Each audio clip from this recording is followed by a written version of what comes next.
This week on Soundbites, March Madness hits downtown. I'm Chris Herrington, and I'm joined by Digital Director Holly Whitfield. This week, a lot of people who probably don't frequent downtown Memphis will be downtown for the NCAA tournament games at FedExForum. We'll talk about some of the good dining options near the arena. Also, it's Black Restaurant Week, and we'll talk about some of the participating restaurants there.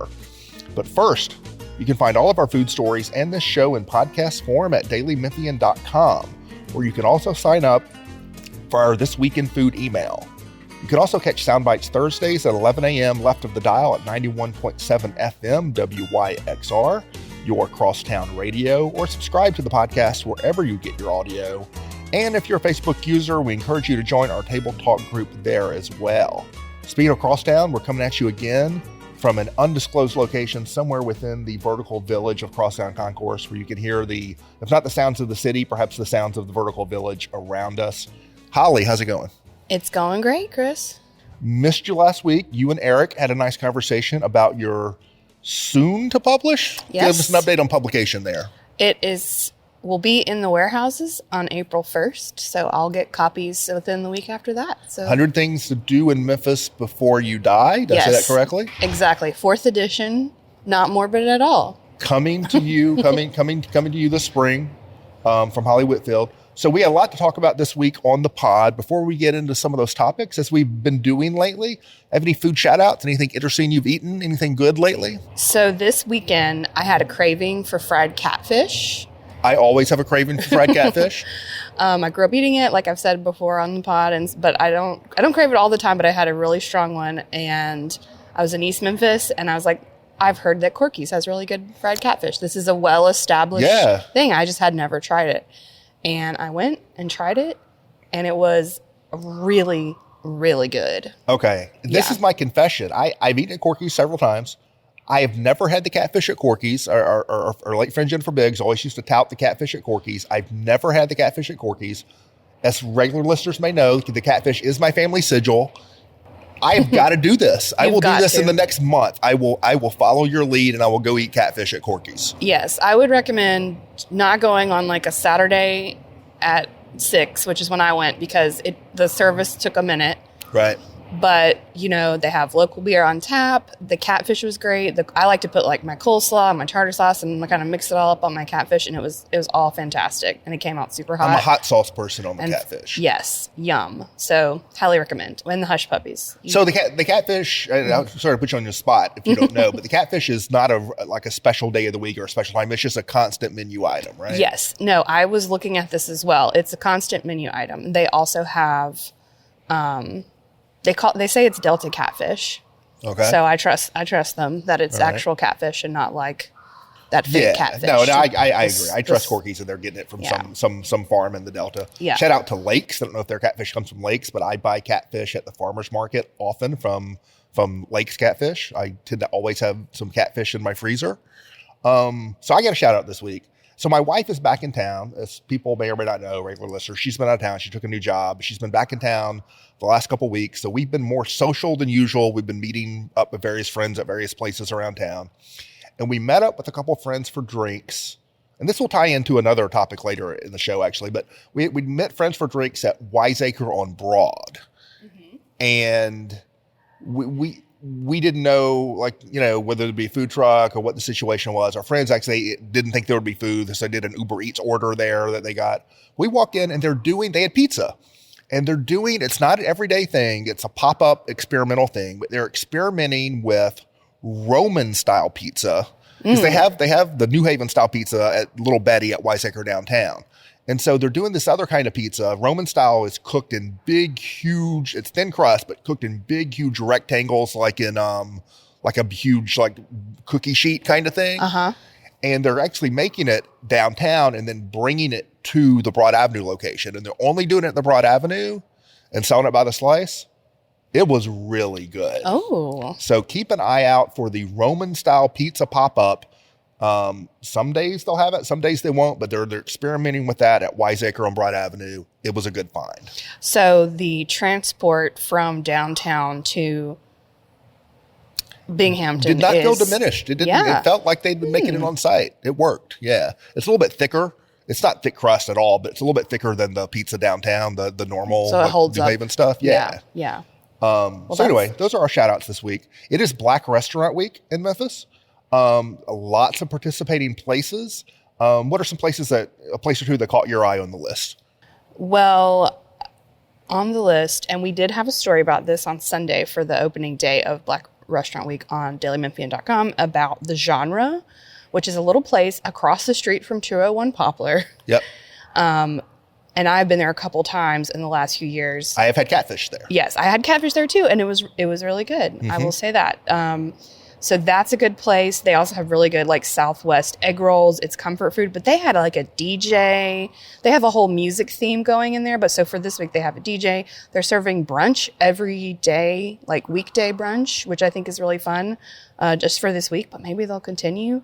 So shout out to the Genre. It's a good spot. As a big music guy, as a record guy, I had great fun. There's lots of old records, both the actual physical records and record covers that sort of decorate the space. And so I had a great time just scanning and looking at all the records while I was waiting on my food when I ate there, and wanted to like take a couple things off the wall. Like there's a hip hop 12-inch I'd like to have, that kind of thing. So yeah, I'll co-sign that rec. There's another place, and I've not been to the restaurant yet. I've been to and written about the food truck a few years ago, but the food truck Smurfy's Smokehouse has opened a restaurant now, which Joshua Carlucci wrote about for us a few weeks ago. And it's down, I think is it 4th and Court? Something like that. I think isn't it in the space that was a A&R barbecue at one point? I think that's right. I may be wrong, but it's in that area downtown. Right. I'm not sure. Yeah, I may have the exact location wrong, but it's in that sort of north, a little bit north end of downtown, sort of northwest area of downtown. I think it's actually, if Google is to be believed, across the street from Crazy Gander. Yeah. So that kind of area, like yes. so it's north of like Union and FedExForum and Bill Street and all of that. Right. But closer, to the river. So that sort of area of downtown. The food truck I know is very good. The restaurant seems like they've expanded their menu. They've added breakfast, so they are participating in Black Restaurant Week. And always a favorite of mine, Bala's Bistro is participating, and it sounds like it's listed his new West African barbecue place. Now, I drove by 2 weeks ago to try to check it out, and it was not open yet. This is Manda DB's. Yes. So maybe it's open. I can't confirm for a fact that it's open, but it's listed as a Black Restaurant Week participant. So perhaps it's open this week. I'm going to get out and check that out as soon as I can. Looking forward to that. Something new on the barbecue scene in Memphis. Yeah, I'm looking at this. Their special for this week. It says smoked beef brisket and some kind of lamb, and that sounds really tasty. Oh, and speaking of my food shout out, when we met friends at Wiseacre and we had the pizza, what they had Uber Eats brought in was food from Bala's Bistro. Oh, nice. And which was kind of a long ways to go from Whitehaven to Broad. They didn't quite realize where it was, but they loved the food. They found it quite delicious, as I have every time I visited. So a big fan of that place. Another piece of food news this week, and this is not, I don't think they are officially participating in Black Restaurant Week, but it is a Black-owned Memphis restaurant, extremely popular one. Uncle Lou's Fried Chicken, big news. They are going to move. They're planning on later this summer. That's not happened yet. They're going to move to a former Wendy's location on Winchester, I think pretty near their current restaurant in Whitehaven. They're going to add drive-through and add breakfast. That's a real signature Memphis kind of place, and I think that's going to expand. That's probably going to expand the people who will visit it. I think so. I agree. And they already have their, honey biscuits. Right. So it makes natural sense they would be doing breakfast now. Yeah, easy. I mean, chicken biscuit has become a thing for breakfast, and they got the chicken and they got the biscuits. So here we go, right? All right, our main topic this week is going to take us downtown. NCAA tournament coming to Memphis, first round action. I think it's Friday, Sunday. Is that right? That's right. First round games Friday, Sunday. Bring a lot of people downtown, both visitors and maybe some Memphians who don't get downtown as much. I think we're going to have a guide in the Daily Memphian in the written form on some downtown dining. We can talk a little bit about that on the pod too. I do spend a lot of time downtown, especially at FedExForum for Grizzlies games. Don't do necessarily a lot of eating around the arena, but I'm because I'm at the arena eating, but quite conversant in the downtown area. What are some of your, if you're downtown at FedExForum, but you're going to eat outside the arena, what are some places that come to mind for you that you would get to? Well, we have mentioned this before, but the New Wing Order that is in the Ghost River Brewing on Beale Street is kind of a top pick for me. Good beer, good wings. Good beer, good wings. Good things that go well together. They have a lot of space. Like, if you have a group of people, you can probably squeeze in. Like, I've been there on a really big Grizz game day and still was able to kind of squeeze in on their sprawling sort of multi-level patio and find somewhere, excuse me, to sit. Honestly, Blue City Cafe is really good. Blue City Cafe has historically been, if I'm going to eat on Beale Street, that's been my go-to. Right. The New Wing Order sort of adds another dimension there. So let's talk about those two places a little bit. We'll start with the New Wing Order thing. I think that's a good combination. It's a good fit next to the arena. And I'm interested in, this is a broader topic for down the line, but in terms of reimagining Beale Street in the future, I feel like that's kind of a simple thing that's like something that's going to be pointed to as like, this is a good thing. Yes. Not everything has to be a blues club with live music that's trying to cater to that vibe. What are things that, that's not selling t-shirts or whatever, things that just Memphians would just want to go to on a regular day, but also fits with the vibe of being around an arena. And gets away from sort of the tourist district aspect to more of at least daily living, like things you want to do aspect, But I also think it can appeal to visitors as well, especially in the, people now are used to, like, they want to try the local beer wherever they go. And Memphis is getting increasingly, I hope, credit for our hot wing scene. Yeah. Well, what are my sort of signature beliefs about cities is that if you make things good for the locals, the visitors will want that too. Yes. The idea of making things for visitors, I always find somewhat odd. It's circuitous. Yeah, because when I go to cities, I want to what's it like to live here for a couple of days? Go to the interesting neighborhoods and go walk, if the people who live there aren't interested in something, like, why, I think if you focus on making things for locals that is popular for locals, that will also appeal to people who visit your city. That's sort of a general belief I have.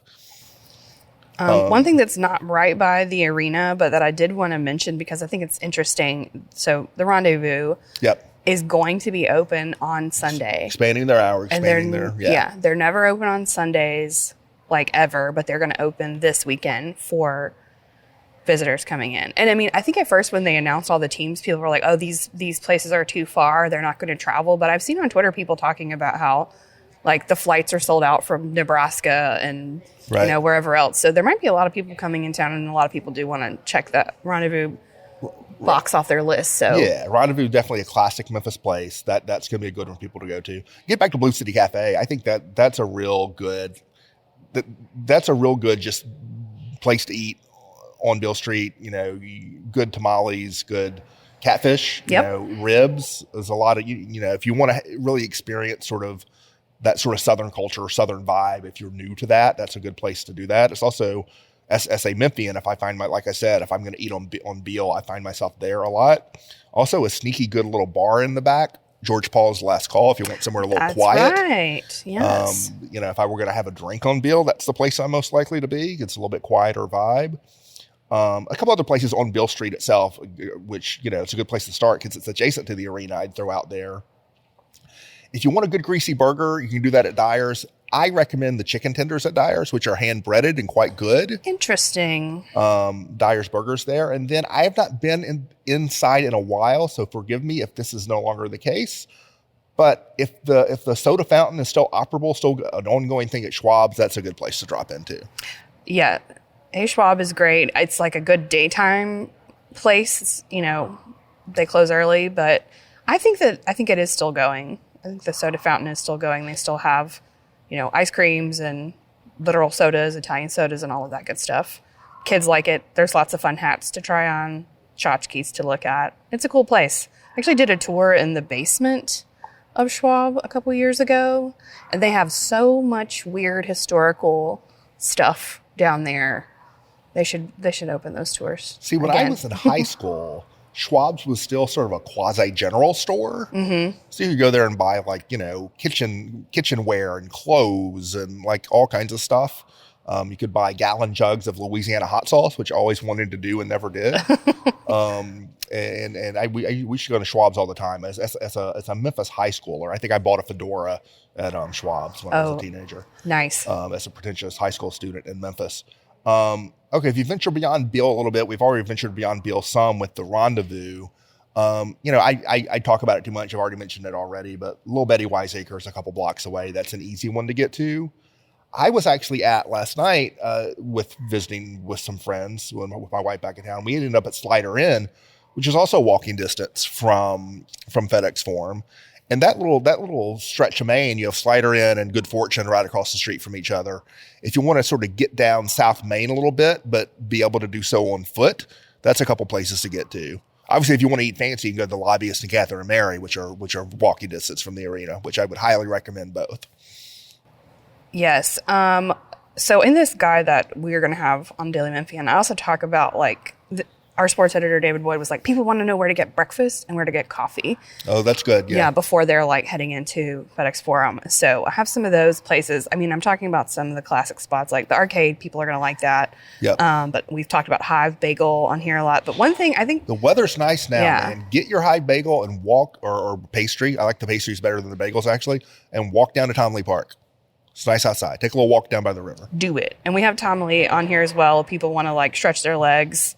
This is off the beaten path for sure if you're just on foot. But Bar Dog Tavern actually serves breakfast every day at 8 a.m. on weekdays. I have never had breakfast at Bar Dog. I've not been to Bar Dog in a long time, and I should get back there because I really like Bar Dog. Yeah, I feel like I've always said I think that their bar food is kind of underrated. It's really well done. But it's a good vibe. Yeah, and then 11 a.m. on weekends, they do the brunch breakfast thing, of course. But I think people forget they have it on weekdays. Majestic Grill, if you want to do something a little nicer for a brunch, they have brunch again on weekends.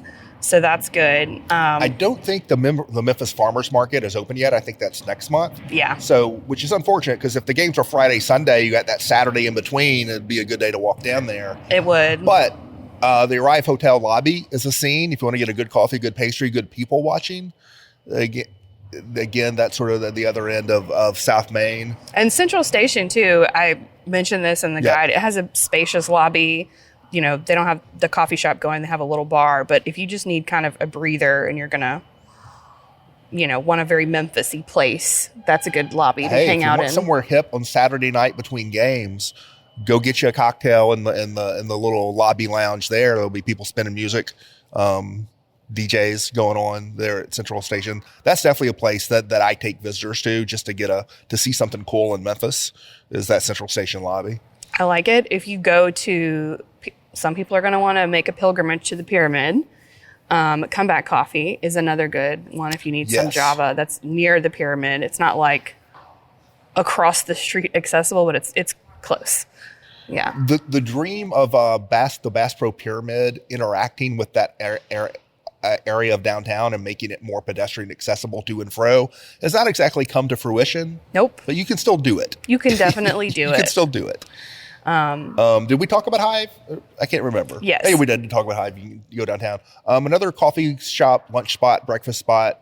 Not as much of a menu, but Tamp and Tap is walking distance from FedExForum. It's where I find myself every once in a while. If I'm down for a Grizzlies practice during the day and I have time to kill before or after, that's actually where I find myself quite a bit. Good coffee there, some good sandwiches there. That is pretty close to the arena.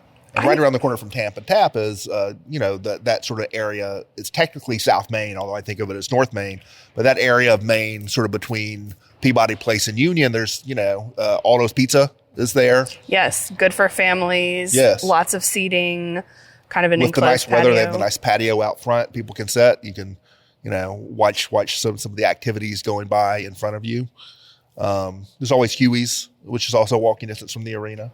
And they're going to have the games on. Yep. I know Cookie Canuck in that same stretch will also have the games on for people who don't have tickets but want to be in the whole madness atmosphere. I've watched some March Madness there. I have to go back to Tamp and Tap. When they first opened, I feel like I went there every single day. So one thing we were talking about off air, I'm going to bring it up on the pod, this idea of going downtown. I think it's common lately for people to say they don't want to go downtown. But I have found myself downtown at 3 or 4 different, some of the places we've just mentioned, 3 or 4 different places in the last 2 or 3 weeks. And they're all packed all the time. Yeah. I was at Slider Inn last night as we record at 7 p.m. on a Monday, and it was slammed. And I was at Good Fortune across the street a couple weeks before at 5 p.m., 6 p.m. on a Friday. It was slammed. That's good. I like to hear that. I think there are plenty of people downtown. Yeah, that's good. There's plenty of people. And I think the same people that, I don't know, I've always worked downtown, so I'm comfortable with it. I kind of know where to get parking. And I think for some people, that's still kind of a mental leap. It feels like a hassle, even if it isn't, just because they don't have the practice. But I'm glad to hear the places are packed out. I'll try not to rant on this subject. I'll only say Memphis has easier downtown parking than any city in the country its size or larger. I agree. If you think Memphis has a downtown parking problem, you have not tried to drive downtown any other city in this country. Go to Chattanooga even. I remember when I went to Chattanooga, really? I was like, wow, okay. Yeah. It's more expensive. This was 5 years ago. It was $20 to park on the street. We're not to even mention Nashville. Oh, well, we know about that one. And so the idea that downtown Memphis has a parking problem is bizarre to me. Yeah. But anyway, enough of my soapbox. Downtown, there's plenty of good eating downtown, including lots of it walking distance from FedExForum, from coffee shops to breakfast spots to lunch spots, late night spots, all kinds of good stuff. Go explore, even if you're not going to the games, even if you just haven't been downtown in a while, go explore downtown Memphis again. We got a few minutes left. So there's another story we had this week about and I don't think it's a certainty, but the prospect of Publix grocery store chain, which I know many Memphians have yearned for eons at this point, possibly coming to Collierville, which is in the greater Memphis area. That's a phrase we used to say a lot. I don't think people use anymore, but the Memphis Metro, Collierville, Publix. I have been, it's funny, Abigail Warren's story, which I think warranted because it's totally true, but she leads with Memphians vacation along 30A and love Publix. And exactly. We used to laugh, my wife and I, at all the 30A stickers because we didn't know what that meant. Why are all these cars running around with 30A stickers? Then we ourselves became people who for many different times have vacationed down in that area. We do not have a sticker on our car for it. I've been to Publix a few times. Sticker it didn't happen. It's like the I vote sticker. I've been to Publix several times on those trips. I can't say I yearn for it. I don't know. Yeah. Seems fine. I think I've been once or twice. I always end up at the Walmart whenever I go down there to the beach. I don't know why, but I like having options, and that's what that represents. Yeah. I think we've tended basically, we tend to be the place we go the most. We have actually gone to Seaside a couple times. The place we go the most is further down, a little more out of the way. And you just, whatever you can get, it's what you do. There's not a lot of options, But when I've been to Publix, I haven't been this is a paradise of grocery shopping. If only we had this here. So I don't know, but I'm fine with it. Have you tried the subs? That's the thing people like, right? They're sandwiches from the deli. I haven't either. So we'll have to try them and see if they, blow up our skirts or whatever. But was Publix, you're from more, I guess you're more south than southeast relative to Memphis, but was Publix your grocery store growing up? We did not have that. We had Walmart. Right. We had Winn-Dixie. We had something called Delchamps. Okay. Which is probably Delchamps, French, but we called it Delchamps. We had Safeway. I don't even know if that even exists anymore, That sounds vaguely familiar. Yeah. But we basically had big Walmart and then little ones. So yeah, we did not have a Publix. I think that's definitely more of a lower Alabama, Florida where we thing. shop and how we shop is a constant topic of interest. It's something we all deal with every day. We talk about it on and off on the show, but we were talking about it off air. You are facing a shopping revolution in your own life. I am. Tell us about it. Things are in upheaval. Yeah. Frankly, Kroger is insanely expensive. It's just a little crazy. And so I am working to convert to Aldi. I actually did my first fully big major staple grocery shopping at Aldi yesterday. Interesting. Which Aldi? I went to the Perkins one. Perkins and of American Way. Okay. I think only one I've been. There's one on Summer somewhere, and I've been in that one. Yes. So I tried to go to the one on Summer on Saturday, which was dumb because it was so insane I couldn't even get into the parking lot because they've got a Planet Fitness right, a Starbucks, and like a Chipotle all in a row. And it was a beautiful day, and it was St. Patrick's Day. Everyone on earth was out and about. So I gave up on that, but I went back yesterday. But what I did before, and this lets you, I think revolution is a good word for it, is I put in my order online on Kroger of what I was going to get. And it was a big order, and it was about like $160, $170 for this. And I put in all of the same items, the same stuff in Aldi, and it was $110. Oh, wow. I shop at Aldi and Costco. Yeah. That's a big difference. It's a big difference. Now, here's the little catch. This was for like a Kroger pickup that I was going to like pull up to the Poplar Highland, and they're going to put it in my car, which has gone pretty well for me. I know people have had bad experiences, but it's gone pretty well for me. If the Perkins and the Summer Avenue Aldi locations do not offer pickup. They don't offer pickup. So I was like, let me try to do delivery. By the time you do delivery, it was $167 from Aldi with like a 18% tip and the Instacart and the thing and the stuff and the whatever. Right. So I was like, I have to go in here and I have to shop myself, which is fine. That's what I do. And I kind of like walking up and down the aisles, you know. Aldi is so small too that it doesn't take that much time. Exactly. So she said Aldi is small enough that Natalie, doesn't take again, unaware she does not have a microphone. I'm aware. I'll edit this. It's fine. No, it was great. I know I haven't tried all the things. The Aldi subreddit told me to get the red bag chicken, which is like fried chicken breast frozen. So I got some of that to try. So I'll have to fully report back on some of the items, but they had everything that the internet said they had, and it was a lot, $50 cheaper. So I'm scared. I should do some kind of price comparison. I'm scared to do it and find out how much I'm overspending, because we do our basic shopping at Target, the Colonial Target, which is like second across down Concourse in terms of places I go, and I always see people I know. Lots of Midtowners are driving out to the Colonial Target. We do our basic shopping there, and then I supplement because I'm not buying meat and produce mostly. I might buy a bag of, tangerines or whatever, but generally not buying meat or produce there. So I'll do our basic sort of dry goods and like frozen pizzas kind of shopping there and clean stuff.